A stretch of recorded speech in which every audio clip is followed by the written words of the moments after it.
Hello everyone. So I made this video on Jupiter, Venus, and then I remembered that Chiron is also involved. They're all joining at 13 degrees Aries, and Vesta is also really close. So I definitely feel to speak to Chiron and offer more perspective on what this Jupiter-Venus conjunction is all about with Chiron in the mix. So let's start by grounding our attention a bit in what does it mean for Chiron to be involved in anything. For Chiron to be a part of the picture, we're adding a very tender component. So we can think of Chiron as speaking to where there's a sense of woundedness, brokenness, or impairment in some essential way. Being present with that, meeting that, not avoiding it, not denying it, really individuates us. It makes us aware that our situation, our condition, our personal reality is not what we may have otherwise wanted it to be. It's not normal. It can't fit into a sort of Saturn concrete box with clear definitions, right? It's also not Uranian. It's not like just liberate entirely from the known and from any kind of box.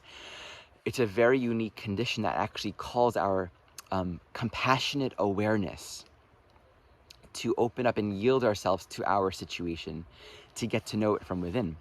It's individuating because it's unique to us. We can't look on the outside and see, oh, other people are having that experience and this is how they've dealt with it.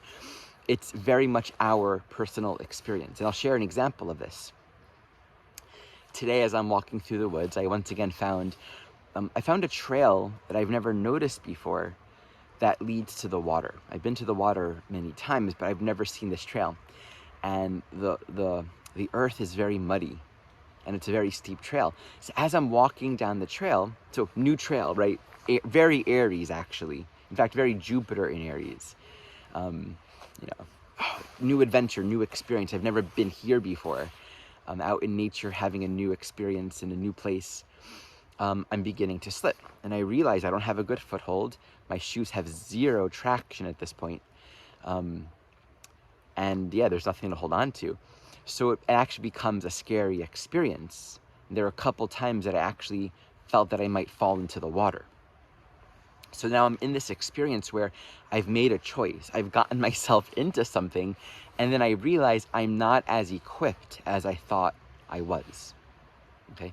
So immediately that expansiveness, that newness is covered by a little bit of fear, some doubt, some uncertainty. Do I stop and go back? Do I just commit to it and see it through all the way? One thing is certain, I've already begun. And I'm in a unique situation that I have to now deal with and respond to. So I decided to embrace it and walk through and do my best to find things to hold on to or to use my hands. And then I washed my hands in the water and found a nice little spot to sit. And now on the way up, going back up the hill, I was aware of my situation. I was aware that I couldn't just walk like I normally walk. I needed more support. I needed to truly acknowledge and appreciate, and I would say respect, my unique condition. So I was more thoughtful. And we can think of it in some ways on one level of thinking, I'm impaired, right? I don't have the capacity or the schools or the tools or the equipment or the being equipped enough or the skillfulness even to navigate such kind of terrain. If I had better shoes even, that would have been better, right? So in one, I could have also taken my shoes off. So seeing myself as impaired is a tender experience, but then to open to it says, okay, well, there's a unique opportunity here. So I took my time. I planned my track, right? I looked ahead. I said, okay, I'm going to step here and dig my heels into the mud so I can sort of land there, right? I created a little ditch by digging my heel into it. I'm like, or over there's a root system. I can grab the roots while I'm climbing, and to the best that I could, I made it work. Taking my shoes off would have been another path. I would have had more traction, more toe control. And then I would have had to deal with cleaning my feet afterwards. I would have to find a puddle, right? It's a very present moment navigation experience. And there's no answer for it other than that Chiron and Aries experience of we're in it, we have to deal with it. We have to draw upon a quality of courage and self-leadership in the moment to make it work. So let's add this dimension to Jupiter, Venus. We can look at our relationships, our path in life, our relationship to our body, our relationship to that which we are seeing as a goal or a vista of expansion and growth, and feel like the road forward isn't as smooth and easy and clear as we want it to be. And there are two dimensions that I want to really flesh out. There can be a sense of, I'm not sure if I've made the right choice. Self-doubt. Uh-oh, I don't know how to deal with this. I don't have an answer for the complexities that are here now. And that can feel very tender. That can feel very vulnerable. To not know how to deal with one's reality and to be faced with a sense of doubt. In Aries, when we're in a state of self-doubt, it means we can't move forward. It's one of the most debilitating psychological experiences within the Aries archetype. Because to be in a place of self-doubt means we're not moving forward where we are, but we're not quite somewhere else either. We're vacillating. And that state of vacillation is actually a very unhealthy state of mind. So there's a need to be decisive. And yet the issue with Chiron is if we're pretending, I'm just gonna do it and make it work, we're hiding the fact that there is a feeling of brokenness or impairment or vulnerability, that there's something here that wants to be addressed. When we address the part of our experience within that feels broken or wounded or unclear, and we listen to it, we allow ourselves to learn from it, that's where we create that Chiron medicine. That's where our unique experience brings forth something that we wouldn't have found, right? I wouldn't have found my own self-leadership and had the thought to dig my heels into the mud and kind of find my own strength, find my own capacity for growth and problem solving. I wouldn't have discovered that within myself had I not been challenged with an experience. But if I stay in doubt and vacillation, right, that just becomes an unhealthy experience where I'm not really allowing myself to grow. So this one dimension is being faced with doubt. And when we're faced with doubt, I want to find the right words here.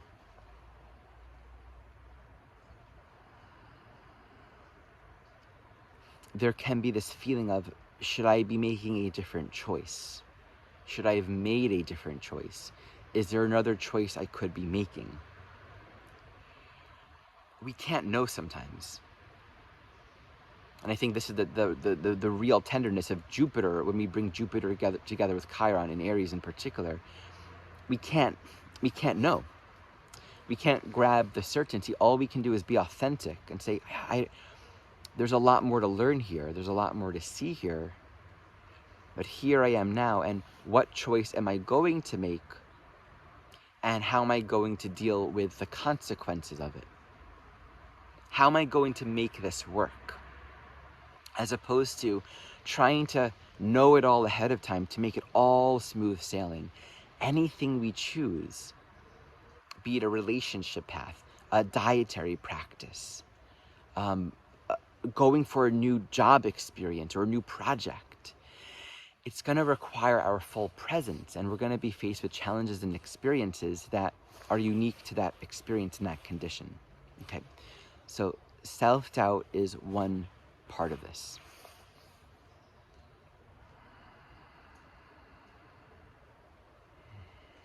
The other is regret and an emotional debilitation, or a feeling of being inept, not strong enough, not capable enough.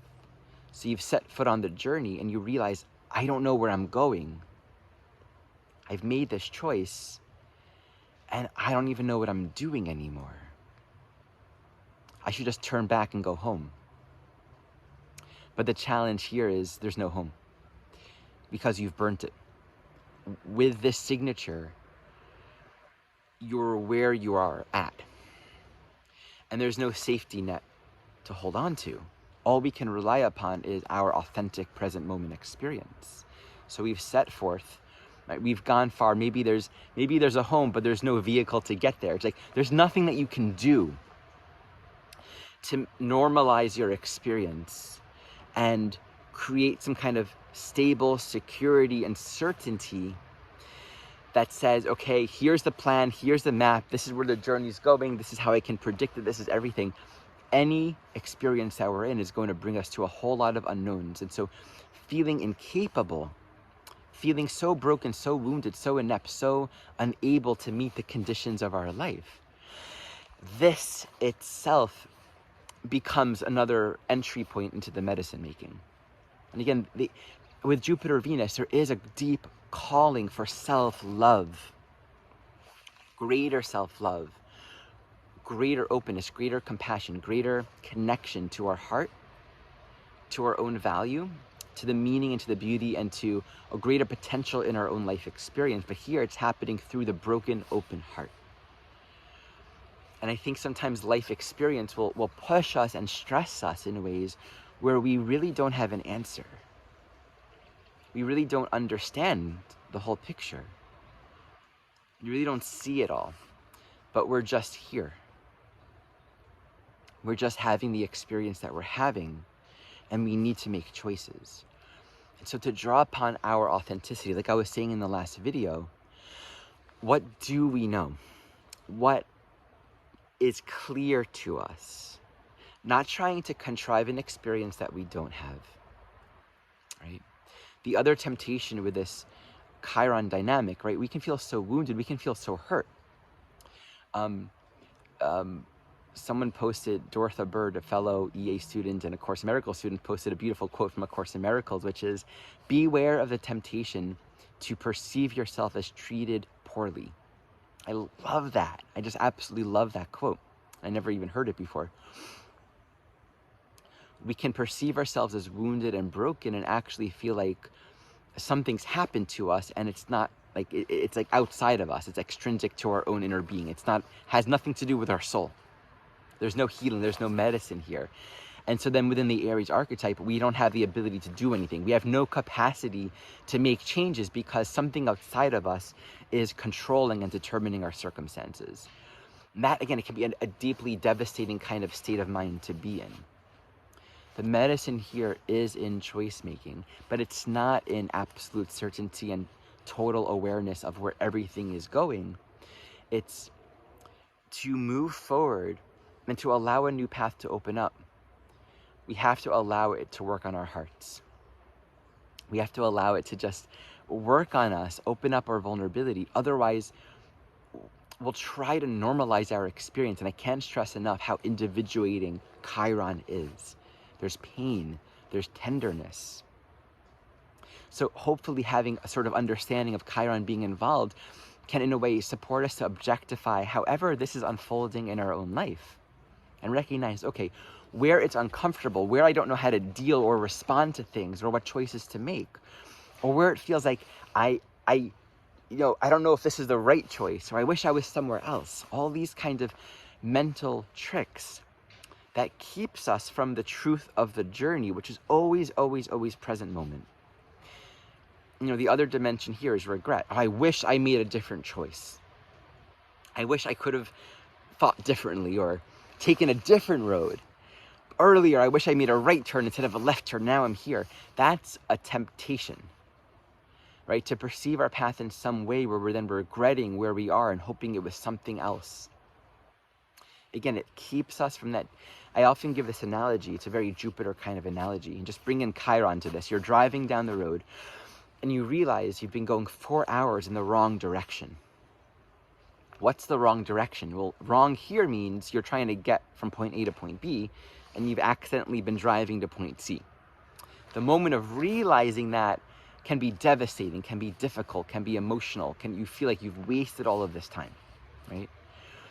But the moment you also recognize, well, on a deeper level, the journey is right here, right now. Everything is right here. Yes, in my mind, I'm trying to get to point B, but in reality, I'm here, and that's where I am. I have a plan to get to point B, but I am here. Jeannie Zandi once offered that teaching, like when when you take a plane to Florida, you're not going to Florida. No, you're in the airport. You're buying the ticket. You're getting on the airplane. You're sitting on your seat. You're going to the back. Like, you're where you're at. We have an idea of where we're going, but we are where we're at. The plane detours. Things changed. It runs out of gas, or you miss the plane and you're at the airport and you have to figure out what to do now. Sometimes it's hard. And sometimes we feel like the value, or, Venus is, the extrinsic quality of Venus is how it's reflected in our external reality, the aesthetics of our life, the people, our relationships, right? We can look around and feel this is not reflective of where I want to be with myself, and yet this is where we are. And so how do we want to embody a more deeper, authentic, courageous relationship to what the path is now? In the first Matrix movie, there is, when Neo is first introduced to the Matrix, it's in the very beginning of the film. And let's see, the Morpheus is trying to help him and save him and kind of bring him to a place of realization. He gets to a point where he's running away from the bad guy, Agent Smith. And he's being told to trust. I forgot how it goes. Something like Morpheus is giving him instructions, and Neo says, I can't do it. Like, he wasn't able to follow through. Whatever it was, he didn't feel the strength and the courage to just like follow through with what he was being told to do. So what happens? Agent Smith captures him, right? And he's put into jail, he's put into interrogation. It sets up the stage for a new experience, right? It wasn't the end of the story, but he wasn't able to, go all the way and do it. So that can feel like a very wounding experience. Oh, if I would have just jumped off the ledge or just made that choice and trusted and had more faith, had more courage, right? If I could have just tried harder, if I could have just thought of it more deeply, if I would have taken more time, if I would have fill in the blank, all the regrets of where we are not. And so he then ends up being where he's at. And then that itself becomes the starting point of the next phase of the experience. As the story goes, that was challenging. It was hard, but he was able to move out of it. And I think that's really where the story begins. And he's brought out of the Matrix into the real world. And so it goes. So over the next few days, let me just tune in for a moment.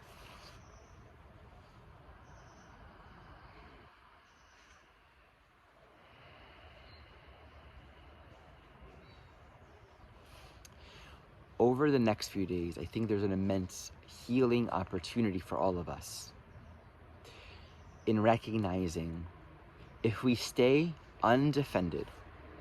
Defense is not just towards the people in our life, it's towards our experience. It's even towards our own heart. The regret, the remorse, the fear, right?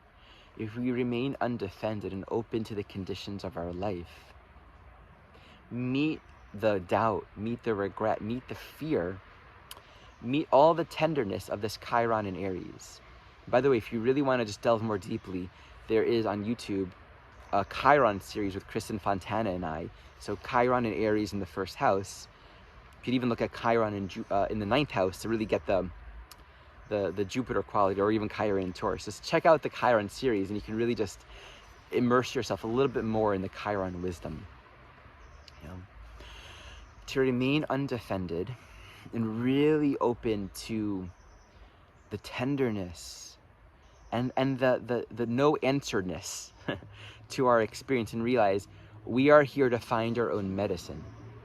And as we find it, we pave a path and a road that we never would have walked before. And maybe there's an impairment. Maybe we're limping. Right? Add Chiron to the picture, add a limp. Maybe we're limping. And we might feel like, oh, this is my fault, right? Or I didn't do it right. But what if we're just limping? And what if there's a teaching there? What if there's a medicine? I'll end this video with just this humble recognition that all of our lives, we have our wounds, we have our impairments that limit us, that say you can't do things the way other people do, or your life isn't going to be as free-flowing and clear as it is for other people in other ways. It's never useful to compare, ever, ever, ever. It's a trap. Don't ever do that.